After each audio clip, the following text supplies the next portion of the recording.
Hello, everybody, and welcome back to another episode of the Big Bros podcast.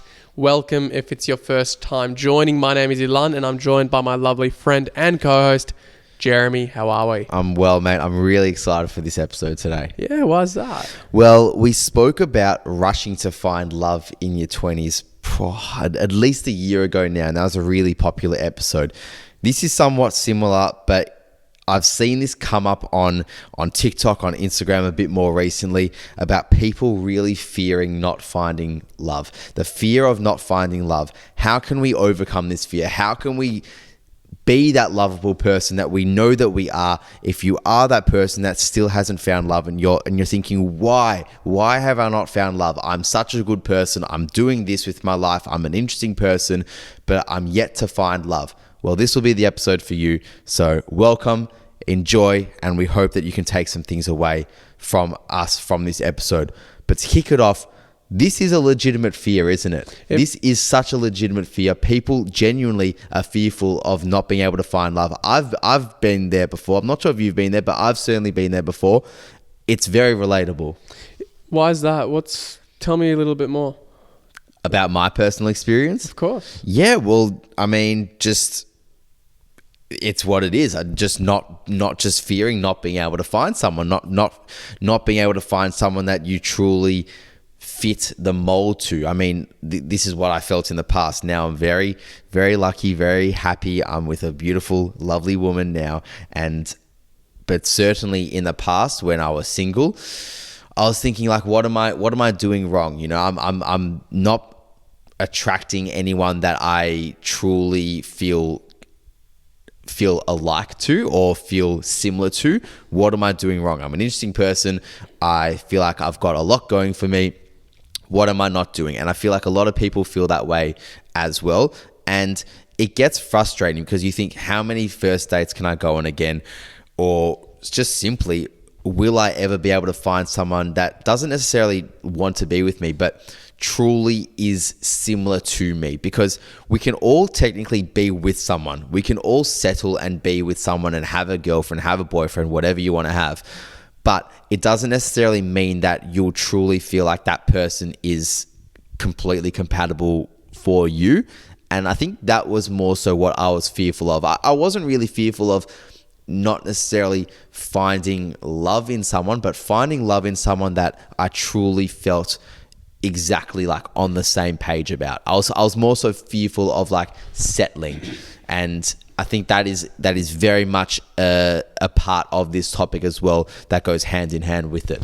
It does, because it's almost the price of doing business. If you don't want to settle for someone, you have to take on the risk that you might not ever find true love. And what I mean by that is, it's, as you said, it's very easy to get into a relationship where you feel as though you are settling, and it's not a relationship that's amazing, but it's good enough. You're kind of stuck in that beta region paradox where things aren't too bad, things aren't too good, but it feels safer. It's a safe option, and it feels more comfortable than being alone, right? And I'm a massive believer, whether it's God or the universe, does reward those people that take a leap of faith. So if you are in a relationship like that where you feel as though you probably can do better, but you're a bit scared of just leaving the current relationship you're in because you're scared you're not going to find anyone else, I do believe after some time, the fact that you've picked yourself is a very courageous thing. And chances are it's reflective in a lot of other behaviors that you have. That being said, you're still probably going to experience this very real and legitimate concern of never finding true love and finding a person. Because think about it, you might be in your mid to late 20s and your friends are coupling up. You might be seeing a few of those engagements posts on the dual collaborators on Instagram, and you might think, what do they have that I don't? Why are they lovable but I'm not? Why have they been able to find their person but I haven't? And that's a really legitimate concern and fear that you might have. And honestly, it's a natural part of navigating your 20s, your 30s even, especially if you haven't found love. And it's also part of just our culture at large. Well, it gets perpetuated by this current society, doesn't it? Because if you know, let's say you're at a family dinner, right? and your relative comes up to you and they say, when am I going to have grandkids? You know, I need you to give me grandkids. That's jumping the gun even, isn't it? I know, but you know, that's how relatives, you know, that's how family might think. But society rewards couples. Society rewards relationships. Society ultimately rewards marriages and having kids. There was a thing, I think, in the early 2000s, and I forgot which Australian politician said it. It's like, have a baby for mum, have a baby for dad, and have a baby for Australia, because there was an incentive to have kids. Right. So someone might have to fact check me on what was exactly said, but it speaks to the broader argument that a lot of people and society at large encourage this sort of thing. So if you haven't found your person, you might feel as though there is something defective about you. And ultimately, it gets to the point where you start doubting whether you will find anyone. I have always been a fan of solution to issues. And I think that just goes with us, just being men. We like to be problem solvers. And I think too often we see on the internet, on TikTok, on Instagram, we see posts that speak about, you know, you can be single and that's okay, but they don't really provide the solution as to maybe what it means to work on finding someone even though you are single. It's almost like a band-aid approach to being single. So what I mean by that is we know that society rewards people that are in relationships, and they talk about how great it is, and often being seen as single can maybe be seen as a little bit less so than being in a relationship. That's just how it does get seen in a societal lens. But there is a bit of a movement now to be like, you can be single and you don't need anyone, which is where I'm getting to. You can be single, you don't need anyone, you're all good on your own. But I think that comes with a little bit of danger as well, because it doesn't really think about or talk about how you can actually find someone. If you do want to find someone, it says, you know, you don't need anyone, so just stay single. But there are people that are single that still want to find someone, and it doesn't really teach them, okay, how they can find that love, how they can find someone. It rather just provides that band-aid approach of, don't worry, you don't need anyone, you're single, that's okay too. So I think that's the wrong approach to that topic about what it means to be single. Rather, we like to think proactively. We like to think that is okay to be single. But if you do want to find someone, if you do want to fall in love with someone, what are the steps that you can take to do that? And this is where we want to come in with it today and say, okay, well, this is what you can do if you're currently not doing.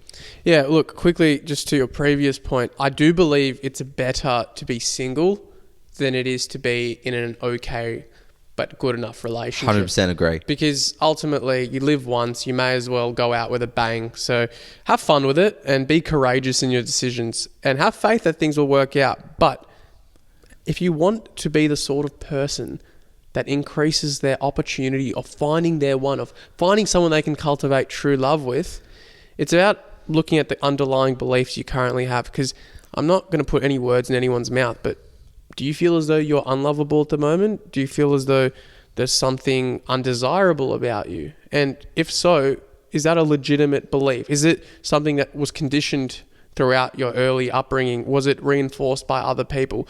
Were you left in a really traumatic position after a really bad relationship breakdown that made you believe that you're unlovable and that no one else will love you?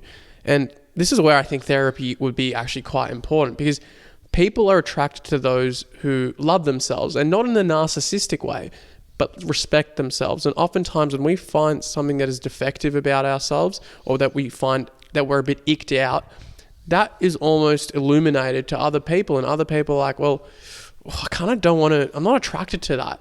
I'm not attracted to someone who doesn't have respect for themselves, always a bit icked out by themselves. I want them to be proud of themselves.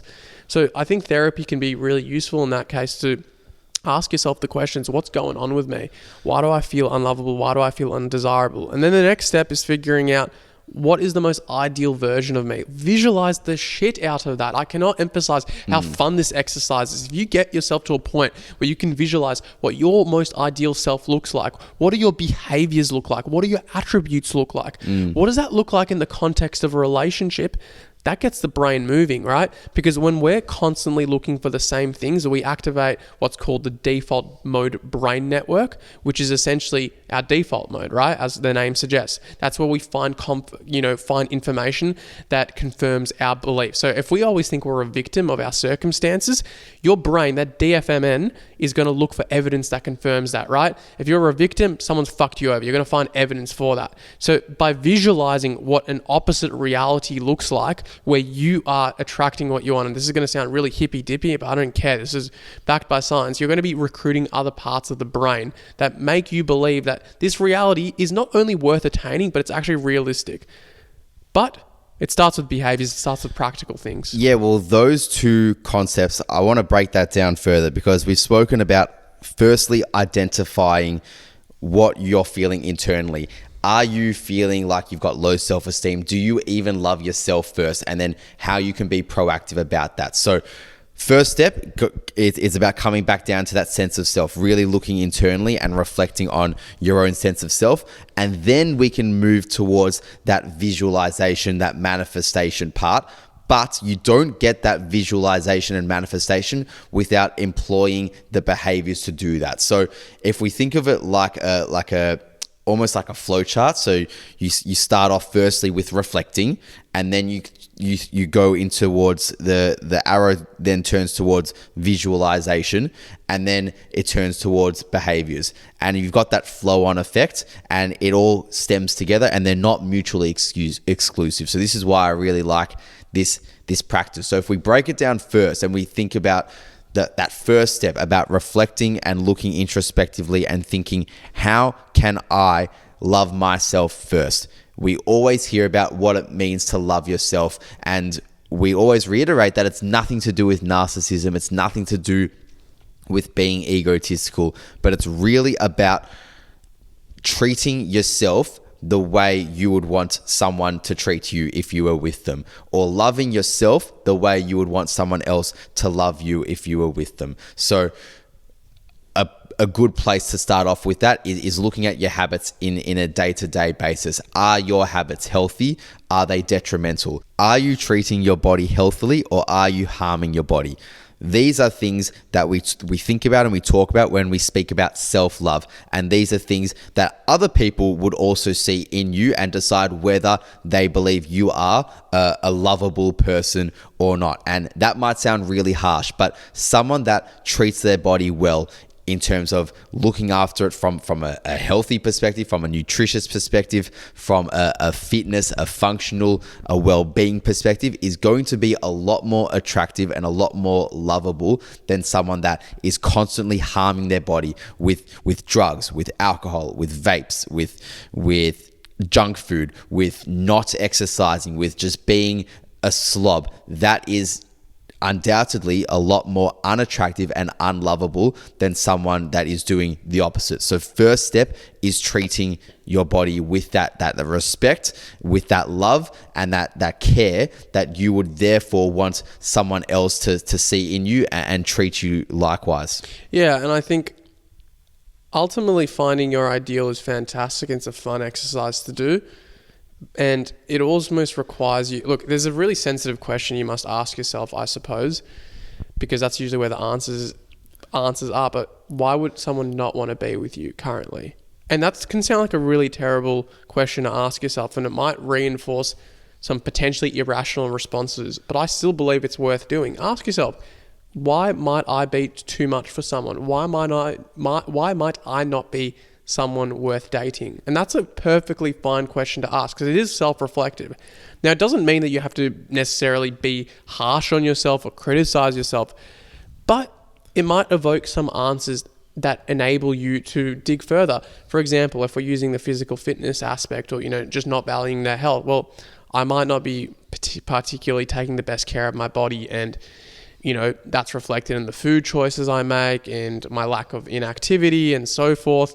And that could be quite unattractive for a lot of people, right? Because we're ultimately going to like someone who has a similar value judgment to us. And if you're dating or seeing someone who's got a massive value on physical fitness and health and well-being, you can see why that wouldn't work out. But genuinely write down these things. Ask yourself, what are the things about me that might not be so attractive to someone else?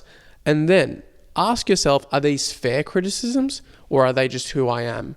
Because I also think if we are doing an exercise like that, you can get into a dangerous habit potentially where you're identifying things that are just part of who you are. And that might be a bit irrational. Let's say, most people don't like the fact that I have a hobby for collecting trains, right? Or collecting stamps. It's like, well, come on, let's be a little bit realistic here. This is a hobby and something you enjoy. Doesn't mean you need to remove that. It's about removing the things you know you should remove because they would make you a better person, not by removing the sense of self that you have currently. And I think that's a really, really important point. So you've done that and you're actually reflecting well, and this now you feel like you're actually putting in those steps and you're nailing those steps and you're doing that introspection and you're bettering yourself. And you might already feel like you are that person that is doing all of that, and you're still thinking, but why not me? Why have I not found someone else? What is that next step when it comes to visualization? Well, I think it's visualizing what kind of relationship you want to actually have. Have you ever thought about the type of relationship you want? What would it look like? What were the things that you'd be doing? You know, would you be going to like group fitness classes together? Would you be active? Would you two be more homebodies? Would you be solving a little cute 1,000-piece jigsaw puzzle? Would you guys be going to little shows together and all that stuff? Visualize what the perfect relationship might look like for you and start doing the behaviors that are almost reflective of the traits you would see in that relationship, right? And that means putting yourself out there and putting yourself in situations where you might find those sort of people. Man, we talked about how to make friends a few weeks ago, and there seems to be a really similar formula. If you're doing sweet F all and you're staying at home and your lifestyle is not changing, you're not going to really see any changes in the external sphere. But if you start going to places and doing activities with other people, and these are activities you like to enjoy, you will find other people that like the same things as you, meaning you have a higher chance of finding someone that is similar to you in terms of what you two value. And that is a great self-improvement strategy, but it just starts with some sort of change, because putting yourself out there might be really, really difficult. But I believe that wallowing at home and saying, I'm never going to find love, isn't helpful for you. And it might be a legitimate thing that you're experiencing. And my heart goes out to you because that's a really concerning thing to be experiencing, but it's not going to change unless you start doing the things that you can see yourself doing. I got a question for you. On this flow chart, what if someone says like, I want to start going to gym because I want to value myself. I want to do all these things, but these behaviors just seem too much of a flip. What do I do then? Like, how do I start? You start. It's as simple as that. I don't think it's deep. You start. If you know that is something you want to achieve, you just have to fucking do it. You have to feel a little bit uncomfortable and you have to do it. If let's just use the gym for an example, because it's one that works well for this instance. If you've never gone to the gym before and you want to start going to the gym, or you want to start getting fitter, you don't have to necessarily go to a gym first, but you can start doing stuff at home. You can start getting down on the floor and doing a home workout, pushing crunches and push-ups and doing some squats and, finding some household items to bicep curl. You can just do something to just almost kickstart that trigger in you to then propel you into that activity. One you just mentioned there before, that also might feel quite daunting for people, is putting yourself out there in different environments where you would hope to maybe find the person that you might want to be, or increase those chances of meeting people that you could form a connection with. So speaking of like run clubs or book clubs or train clubs, pickleball clubs, whatever it is, even if it's just like a networking event or a party, those steps to go to something like that might feel really hard for someone. But I also believe that you wouldn't make that your first step. It would maybe be the step after you have done the work in your own time or beforehand to then feel confident enough to almost put yourself out there and sell yourself. It's like an exam in a way, or a test, or a game day. Like, let's use, going to a club of some sort as like the game day or the exam. You wouldn't get to the exam or the game day without practicing beforehand, would you? You'd put in the practice, you'd put in the reps before putting yourself on stage to the world, to then start marketing yourself to other people to form those connections. So that's where I think, when we say putting yourself out there and visualizing the environments you want to be around to meet someone, that is often that next step that comes after doing that work beforehand to get there. So if it is a run club and running is something that you want to do, and you want to eventually maybe go to a run club, but you're too scared to get there and to just go firsthand, go for runs yourself, feel a little bit more confident about yourself, and then go to that run club where you can then hopefully mingle with people, meet people, and you might be lucky enough to find someone there that is hopefully going to form a connection with you. But it starts beforehand. It's like what Hormozy always talks about, which we always come back to, that confidence is built from an undeniable stack of proof that you are who you say you are, and you've done that with actions. It's not shouting affirmations. It's not saying I'm confident, because that's the old advice for something like this. That's the advice that is invalid now, to just say to someone, you just need to be more confident, or you just need to be a bit more lovable, or you just need to be a bit more attractive. It's about, how do you do that? Well, how can I be more confident? How can I be more attractive? And that's where it comes back down to these reps, these steps that you need to employ to start then being that. It's through the action, so that you can go to those run clubs and say, hey, I've done this. I feel a bit more confident in myself, and I can be in these environments now. Or doing a little bit of work at home for the gym and feeling, yep, I know what it feels like to maybe curl a weight or do a push-up. I feel a bit more confident in myself now that I can go to a gym environment and do that in a space which might expose me to meeting other people, versus just saying, jump in the deep end straight away and seeing if you can sink or swim. I love that. And I think something that would also be helpful whilst doing that is asking yourself, how can I be someone that a bachelor can almost say no to? How can you be so irresistible as a human being that they have to say, man, I have to go on a first date with you? But it can't just be anyone, right? It has to be the person you'd want to date. And that ultimately starts with having behaviors that are almost in intrinsic alignment with the values of the person you want to ultimately attract. That's literally the whole law of attraction, right? If you tap into the frequency of behaviors, or rather, if you tap into a bunch of behaviors that reflect a specific value, you're also ultimately tapping into some sort of frequency as well that might therefore end up attracting a person who's very similar to you in that aspect. But I think asking yourself that question, it's like there's a performance psychology idea which says the players, there's like 3 types of players or 3 types of teams. There's the teams that train with a bit of intensity such that winning is almost kind of inevitable, or winning is likely. And then there's the people who train so hard that winning is certain, right? So flip that on its head a bit. What would that look like for you? What kind of person, what kind of work do you need to be? What kind of work do you need to do that would almost make you finding a partner that's aligned with you inevitable? And something as well that does have a lot of importance to this topic is some level of patience.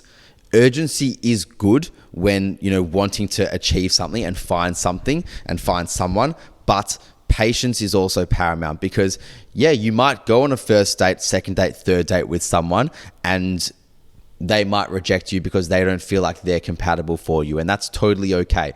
An urgent person that lacks patience and that lacks understanding would probably shit the bed, feel really rejected, and feel like almost shot in their ego. But someone that has done the work and really knows their core values, listens to what's in front of them, and understands that this isn't a sprint, and what will come in good time, will understand this just wasn't meant for me, and this is just part of my story, and this is just ultimately the butterfly effect. And I found a lot of relief and hope when I was single and I was dating before eventually meeting my girlfriend now. I employed that where I always told myself all will happen in good time. If it's not meant for me now, it means that I'm hopefully moving towards what is eventually going to be for me. And that was also very comforting. And that element of patience allowed me to just be content with who I am and what I'm doing currently, and not always thinking so much about, okay, what do I need to do to find someone? And is this going to lead me towards finding someone? It allowed me to just actually be my person, enjoy being single, because I was enjoying being single. And when you can just enjoy being single and enjoy it because you know that what you're doing is because you actually want to do it, and you're not doing it for the purpose of someone else, but you're doing it for the purpose of bettering yourself, enjoying your life, and just seeing what happens.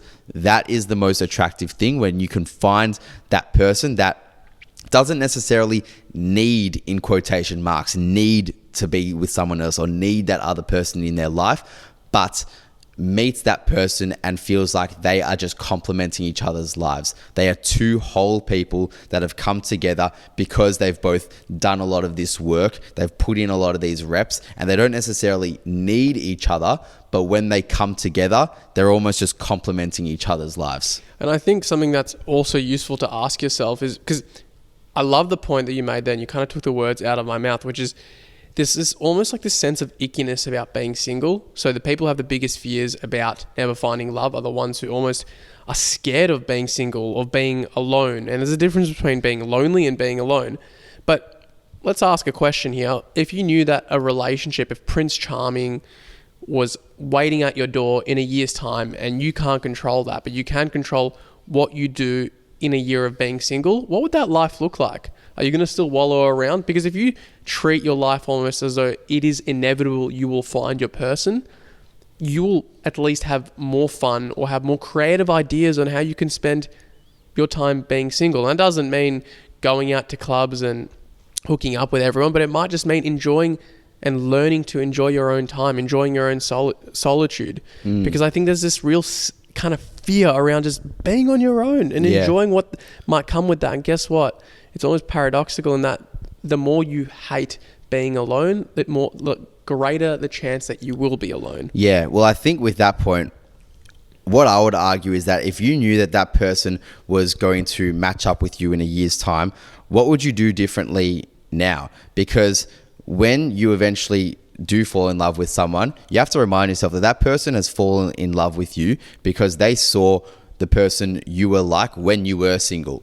Before they even knew you, they fell in love with you for the person you were when you were single, when you were going to the gym, when you were eating well. This is all as examples, but when you were doing these activities, this is what made them fall in love with you. This is what made them think, hey, this person is so goddamn interesting. I'm so intrigued by them. I am loving what I'm seeing in my eyes about them, and that is the person I want to be with. So I would argue that be that person whether you're in a relationship or whether you're not, because that is what the person that you do end up with will be attracted to. They will be attracted to the behaviors that you are doing when you are single. So look at this as a blessing in a way. Look at this as a means of you are already in the spotlight. You already have this canvas that you can paint in front of you, and you are in the spotlight already because someone will fall in love with you for the actions that you are doing right now and the actions that you are working towards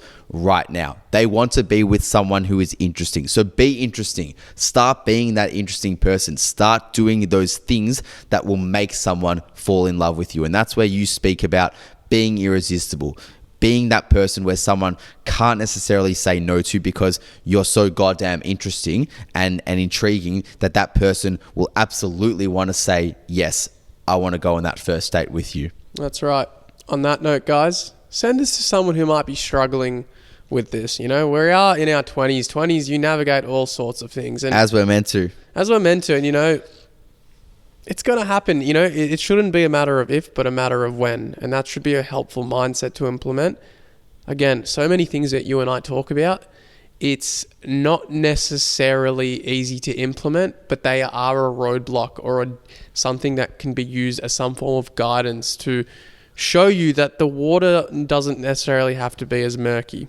So on that note, guys, have a lovely rest of your week. Ciao. Bye.